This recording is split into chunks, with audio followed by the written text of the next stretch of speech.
G'day guys, Big Ra here, and maybe you can tell, but yeah, we're gonna play with air suspension today, and these are new airbags and new air compressor for this truck here, which is a Saab 97X, not the cheapy model. This is the V8 baby with the LH6 instead of the 4.2 6-cylinder. So yeah, that's the LH6. It's got 305 horsepower, I believe, and 330 foot-pounds of torque.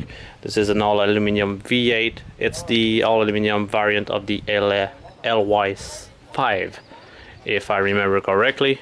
You guys in the comment can sort me out if I'm wrong on these, but that's what I recall. And yeah, so R-Knot, new air compressor, updated springs, and all that stuff. I'm gonna install this into the truck and get it running again. And it's gonna be a lot more silent because the old compressor is tired and it's making noise. And I hacked it up in the previous videos just to show you that you can use it for other application instead of sending back your core. I believe this a good core if you can hack it. If the windings are good, the pump is good. Usually it's just this circuit board breaking down, and maybe it's got an hour counter on this, and after X many hours it just stopped working for some reason. So yeah, you can hack it, you can use it as a air pump, and you can fill up your tires with it, because this is it's got one of these outputs that goes into a hose that wheeled up inside the car right in there, and their inflator pump, and you can press it and you can fill up the tire with this nice hose here, which is still in the factory wrapping. But yeah, this truck was taken care of. Now the car is on jack stand, and this axle pretty much hangs free. There is some hair left in the bags, but not a whole lot. So I can go right over there and disconnect the lines at a 10mm. You can just barely make it in there. Because of the camera I'm not seeing, but yeah, you're just going there. There we go.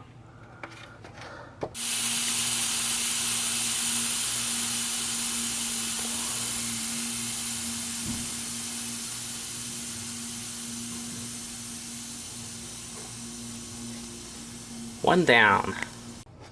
And you crack those loose. It's gonna release the air in the bag, and you should be able to lift these up. Sometimes they stick to it, but just get a pry bar underneath, or whack it with your hand. It's gonna come off, and then you have to twist them.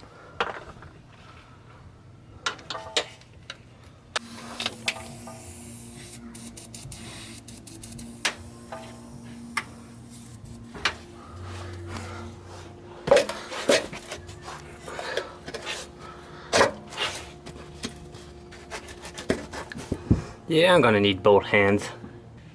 Alright, here's the first one out, and I got a little bit of a issue with this design. Is there are some little tabs, there's one on each bag, where you can go around and you knock it, because you gotta knock it because these little tabs here, they slot into the frame, and for installing, this is the back of the truck here, so they're sitting like that, and they're shoved in there, and then they turn, and a little catch here, so it would be pretty much around this area here. So they go in and they clip, but the thing that happens is those little tabs are not really strong, so if you got a good amount of rust around the rim on your frame, it's not gonna turn. And as you can tell on this one, the tab wherever, yeah, maybe it was here. Anyways, the tab broke off and I couldn't get it out. So what I did, I just grabbed a little pry bar like that. This is for trim, and you just go around the edge and you break off the rust like so. It's gonna give you a little bit of a clearance, gonna remove the thick buildup, and then you use some lubricant. I prefer fluid film because that's me undercoating as well. So just spray that around the rim, and then I keep doing that for like 10-15 minutes. That's the time it takes, and then you're gonna noticing these tabs are gonna start moving, and once they start moving, you just grab a hole and you just twist it like so, and it's gonna come out. I'll try to get you a good shot of it on the second one on the passenger side. So I'm gonna try and set up tripod, but I think the tripod is too high. I don't know where my little tripods are, but yeah, I'll try to give you a shot.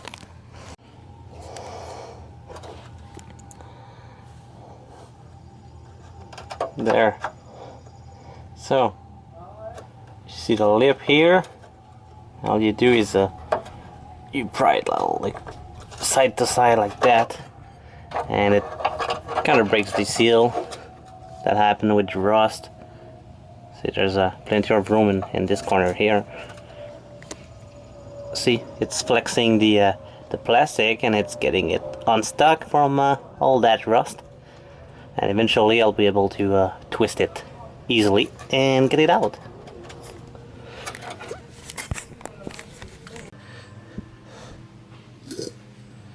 Okay, that's the second one, and yeah, I strongly advise that you break this clip here. Usually there's a little catch, and it, when you push it in and you turn it, it clips.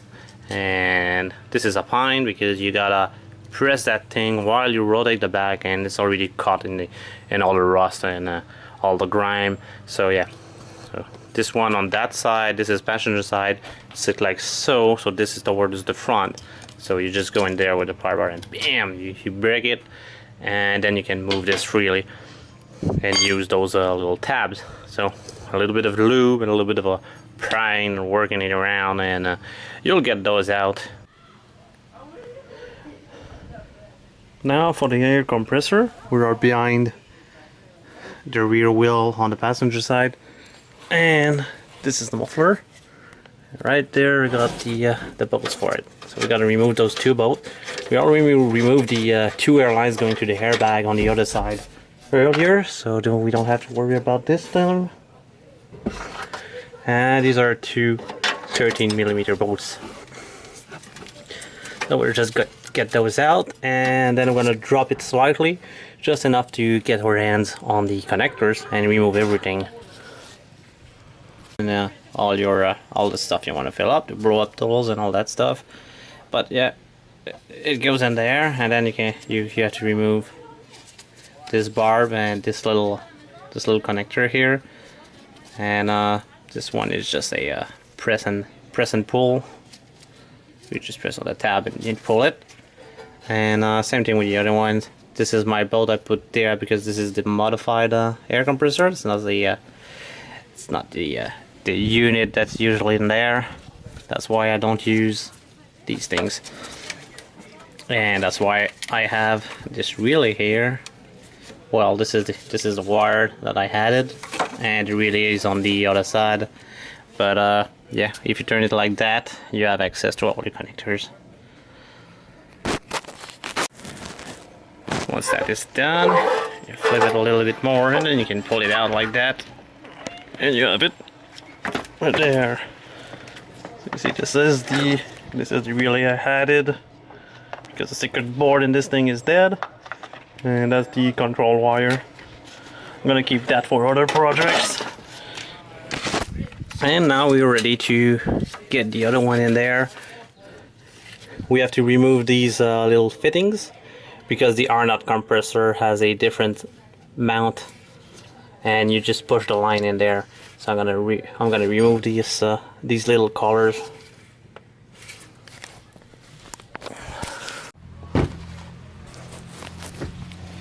And if you wonder how to remove these, I cannot show you on the truck because I don't have my tripod. I lost it. I have to buy another one. But yeah, you just get a screwdriver in there, you split it, and then you pull them out. If you try to pull them with this as well, it's gonna close back on the line. So you gotta pull this thing apart, like they say here. So split it, you pull it apart, and then you pull the other hand.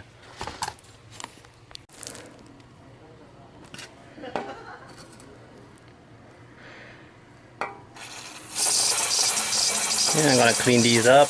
I don't want any dirt in the new compressor. There we go. I'm gonna let that dry. We don't want the brake cleaner in the new airbags, so we'll let it evaporate. And meantime, we're gonna pull this thing out and see if they change anything else. Yeah, both hands. You're on a tripod now, but this one is too big to get under the truck.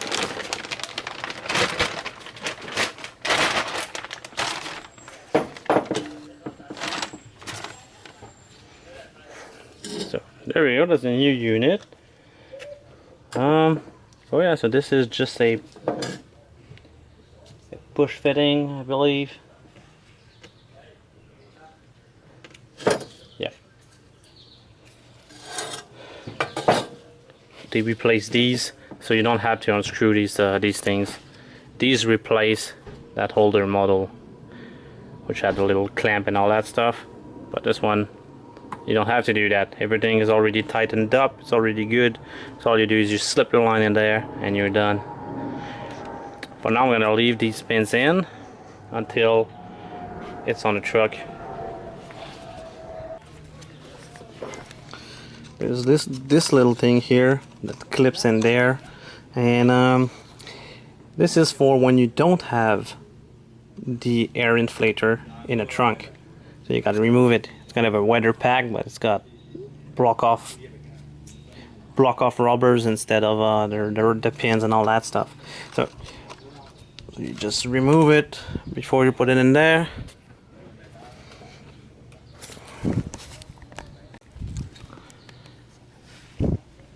You hang it on the muffler just like so, and then you can connect all your wiring and the lines here.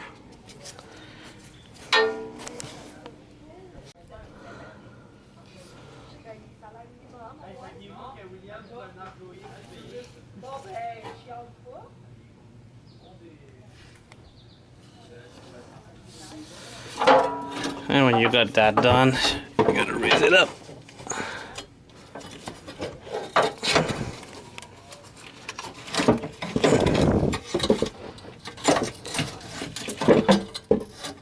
Once you get the two tabs aligned, you're good. Here we go.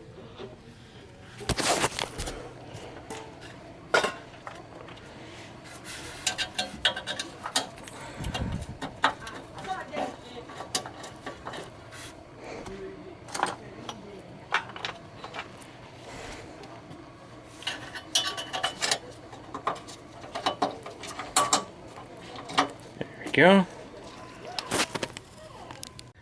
Now, on the other side, you can get these lined into the air compressor. The black one goes down, and the white one, the right side, goes up. So the black one's gonna be hot up because it's hidden a little bit behind the frame, but you can get your hands in there and you can push it in there. I'm gonna remove this the little protective cover.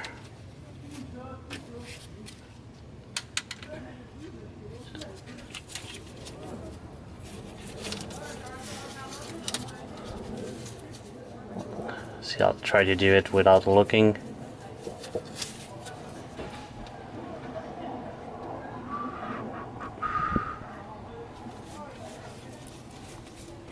There we go. That's one down. Once they're all the way seated, pull them down a little bit.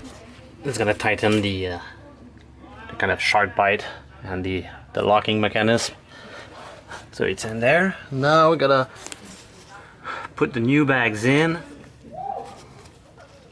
Okay, now we're gonna put new bags in. It's important to respect where this tab was, otherwise that one won't be at the right place and there won't be any ways to knock it to maybe later remove these bags after what, 10 years? They last about 10 years. So yeah, respect where you found these tabs. On this case, this is the fuel tank and the tire, and this one goes towards me, towards the back of the truck, and the other one is slightly different.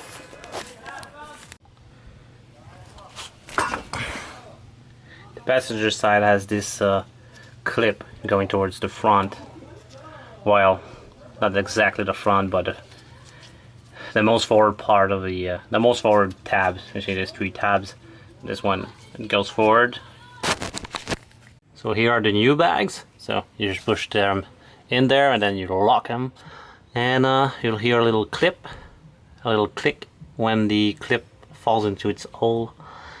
And yeah, so these are there. I gotta drop the truck because otherwise it's never gonna inflate those bags, because the load leveling sensor right here is telling it that it's too high, so it's gonna open the valve and try to drop the truck. So now I gotta get my jack back in the under there and get that thing inflated.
There you have it, folks. That's how you replace these parts on these trucks.